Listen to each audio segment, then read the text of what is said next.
ঢাকার Uttara Diabari milestone school and কলেজের বিমান দুর্ঘটনায় প্রাণহারা মহিষী নারী মাহিরিন চৌধুরীর সমাধিস্থলে পুষ্পমাল্য অর্পণ করলেন সাবেক প্রধানমন্ত্রী বেগম খালেদা জিয়ার ব্যক্তিগত চিকিৎসক ও বিএনপির স্থায়ী কমিটির সদস্য ডক্টর AZM জাহিদ হোসেন। নীলফামারী চরলাখা থেকে কামরুল ইসলামের ক্যামেরায় গোলাম রব্বানী ডলারের পাঠানো ভিডিও তথ্যচিত্রে দেখুন টেক্সট রিপোর্ট।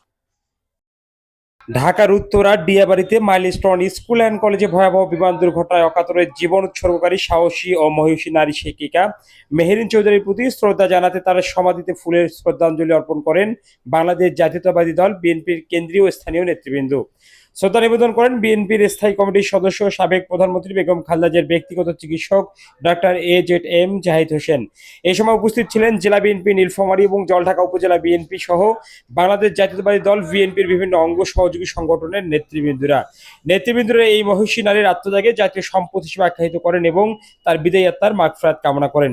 তাদের মতে মাহিরিন চৌধুরীর এই আত্মত্যাগ দেশের শিক্ষা এবং মানবিকতার ইতিহাসে চিরস্মরণীয় হয়ে থাকবে।